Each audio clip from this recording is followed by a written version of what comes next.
at season 16, episode 10, and we are on to the after party, y'all. The after party, and on this after party, we had Jasmine, Kirsten, and Gina. And let me tell you, they was looking all pretty. They were all looking pretty. I'm gonna definitely give Jasmine the award for, like, I think for the whole season. I think Jasmine's outfits are just beautiful, wonderful. I really do like her outfits. And then Kirsten looked beautiful as usual. And even Gina's makeup was flawless. She looked like she was going to the Cinderella ball, but she looked good. Gina looked good, had her eyes slit on, showing them thighs, looking good. I ain't gonna call her fat, because I guess that's a sensitive spot around here. But she didn't. She actually looked like she might have lost a few pounds for this after party. But she looked good. So this episode, a lot happened. Kirsten had a full-on breakdown. She was crying. I watched my other video with her about, I go into it a lot more there. But they opened up talking about this Never Have I Ever with Jasmine and Eris. And Jasmine was like, she's so done with her husband. Jasmine was like, there ain't no romance on the table for me and Eris at this point in time. He says, are they just trying to get to the point where they even like each other? Jasmine don't like Eris. She over here talking about she's attracted to him physically, but she don't like him as a person. Deep down, she doesn't. That's why when this marriage doesn't work, Jasmine's not going to care, because deep down, Jasmine knows that Eris is really not her type. Jasmine knows it in her gut. She may not be in touch with it right yet, but in her gut, if she went to a room of solitude and peacefulness and meditation, her spirit would tell her, hell to no, he's not for you. But you know what, and Kirsten said at this point in time, they're just learning how to try to embrace each other and learn each other's love languages. And as she said to Shaq, to this time, her love language is quality time. It really is attention, quality time, because that's really does what she needs in order to come out of the shell. And Gina was saying the same thing. She was just like, we just hoping we can build upon this friendship that we just now developing, because they done had to go from frenemies all the way to friends. So they're in the rebuilding stage, and just like she building that salon, they in the rebuilding stage of trying to even become friends. Kirsten said she was a little taken aback by the fact that Shaq turned down a job and did discuss it with her. Oh, why, girl? You ain't even give him no kiss yet. Why am I talking to you about my career? You ain't even kissed me. You know what? I see how she could be a little bit upset about it, but you know what? I kind of do understand Shaq, because at this point in time, you ain't even kissed me yet. Why am I discussing my career with you? Please. Kirsten was asking for some things she's not willing to give yet, be honest with you. And so I know they married and they should discuss some things, but it would be different if he did discuss with her the idea of taking the job. Now, then that would affect her, and I believe he should talk to her about that. But the fact that he turned it down, he ain't trusting you, Kirsten. You don't even trust him enough to kiss him. Why would he trust you enough that you would, in the conversation about his career, which he holds so dear and near to his heart? I didn't have no problem with him talking to it. I could be wrong. Who cares? Maybe I'm being petty. But one of the things that really got Kirsten all knotted up in, and Keisha Knight Pulliam had to give Kirsten a hug. One of the things that got Kirsten all knotted up in this episode, crying, boo-hooing, to the point where Keisha Knight Pulliam had to come over there and give her a hug. I'm going to tell you, I wanted to give her a hug too. I actually wanted to give her a hug in the regular episode.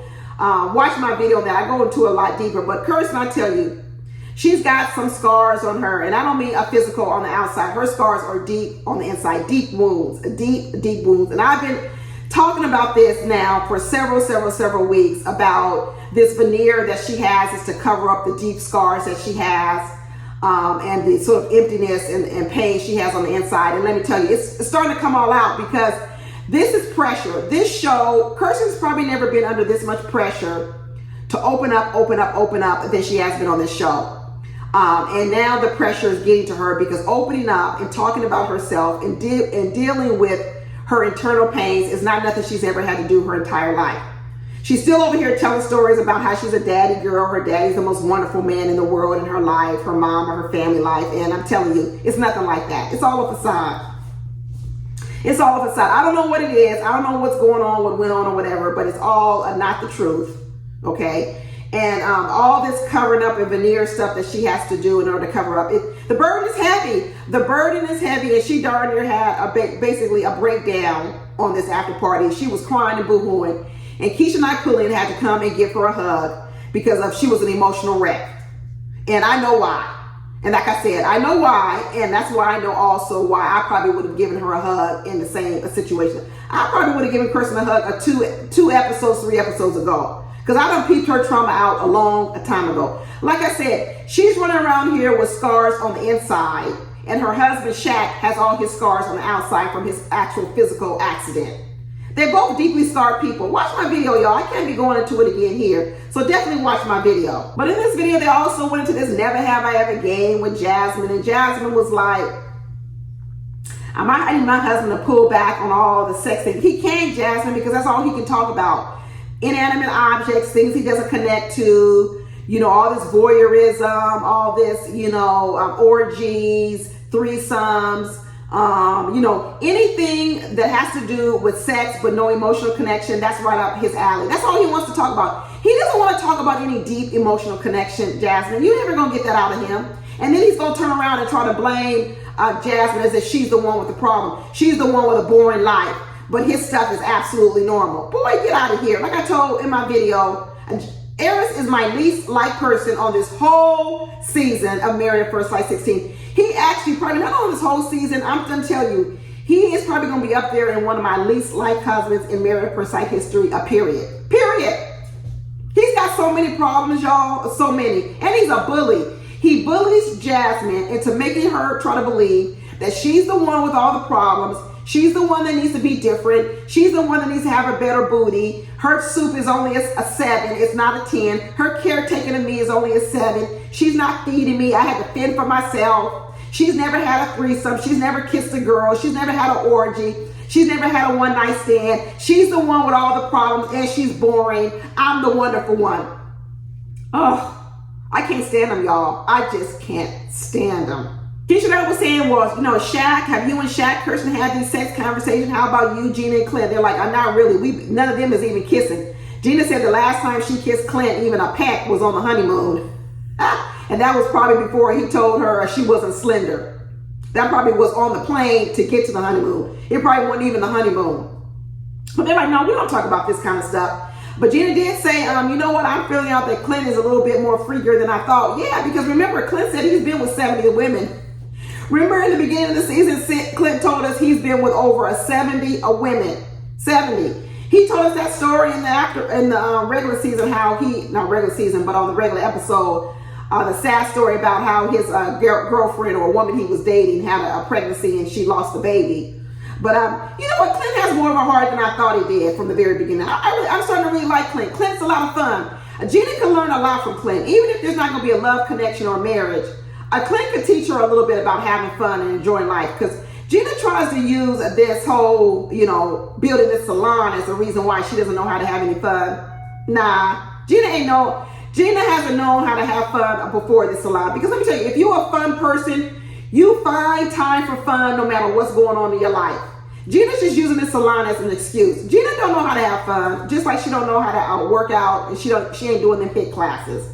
She really should learn some things from Clint during this whole season about having fun. Because you know what, all work and no play, that ain't nothing. That ain't nothing. And they also talked about this thick comment that Chris made towards Nicole. And all the ladies stood up for Chris, as they should, and as I think so too, that he didn't mean any malice. He didn't mean malice at all. He was really trying to do damage control on this little ratings that all these producers made these men give these women. He was doing damage control, and the ladies recognized that. So I was happy to see that they didn't jump all over him on that. And that the producers weren't able to get no "I got you" moments out of this, because that's what they was trying to do. They was trying to set old boy Chris up so that he could get out in front of the group that he said Nicole was thick, and then she'd be all upset. No, producers, you didn't get your gotcha moment, and kudos to Chris and Nicole for the way they handled it. I watched my video on them. But Kirsten over here boo-hooing and crying and saying, you know what, there's a way to get things out of me, and you know, maybe she felt that he was being a little bit hard on her, that Shaq was being a little bit hard, maybe badgering her a bit too much. There's a way to get things out of me. I know there's no way, Kirsten. Don't put the blame on him. Even if he was being a little bit more, poking at it a little bit more, doesn't matter. You're really the one with the problem. You've had the problem for a long time. It's no longer people's tactics or the way they do it, because that absolves you from having to do anything. Because if there was a way to get it out of you, then it would be out of you. Because there's plenty of people who've come along in the course of your life who's tried to get things out of you and they have failed. So no longer is it about the way he's doing it. Just like she said before, it's the way you talk to me. It says, no, it's not. It's you. Okay, just like I told him, it's not about his bald head. It's you. Stop diverting, stop deflecting, and saying the reason the way you are is because of what someone else is doing. That's not the truth. It's not because he talks to you a certain way. It's not because he's Martin Luther King. It's not because he's funny and telling jokes. It's not because he works too much. It's not because he was doing this. It's not. It's you. Take ownership of it. Just like I gave Nicole kudos for owning the fact that even though Chris said she was sick, she also had to own the fact that she also suffers from body dysmorphia. Own what you suffer from. Own what you suffer from, Kirsten, and then also take the responsibility to get better, and don't put all the work on other people so you get to improve slowly. You're 30-something years old. You need to make way more progress in this if you want to be married and in a healthy relationship. You're moving too slow. Speed it up. Get some help. Get some therapy. That's what I'm going to say. I'm going to give you a hug. I'm going to let you cry on my shoulder. But I'm also saying it's time to get up and do something. Not sit here and blame other people and feel sorry for yourself and keep feeling like this way. It's time for you to do something. Move. Let's do something. I do not want Kirsten here in this same spot, whether this marriage works out or not. I do not want her here 2-3 years from now. This needs to be her breakthrough. This show needs to be Kirsten's breakthrough, where she no longer goes along and saying her pickiness is because of other things. She doesn't like this. No, her pickiness is a guard. It's a shield. It's not about people's bald heads. It's not the way because of what people look. It's not because of these standards. None of this is the cause of why she likes to not connect with people or not get close to people because something's wrong with them. No, that's not the reason. The reason is you. Just like Eris. I have more hope for Kirsten. I'm hoping I have more hope for Kirsten than I have hope with Eris. That's why I told y'all last week they wouldn't make a good couple, because they both actually suffer from some of the same problems. That relationship will be horrible. It will be a disaster. But like Keisha Knight told her in the end, listen, girl, this is all a BS. This veneer, you're not opening up, this is BS. You know, she said, I'm going to tell you, it's BS. Good for you, Keisha Knight, once giving her a little bit of tough love and standing up to her and saying, listen, I'm going to give you a hug. I'm going to give you a kiss. I'm going to wrap my arms around you. But girl, you got to let this story go, because this story is not the real story. And if you hang on to it, you're not going to get better. You're not going to get better. I know it's hard. I know it's hard. Lots of things in life are not easy. Marriage ain't easy. And the things you need to do in order to have a successful marriage aren't easy. But anyway, that's it, y'all. I'm going to stop all my preaching to Kirsten, but I did feel this little auntie feeling to her this week. I felt like I needed to show up and be a little bit of an auntie to her. So who knows? Maybe she'll watch this, or maybe she won't. But that's it, y'all. Be sure to watch my other videos, and I'll talk to you later. Bye.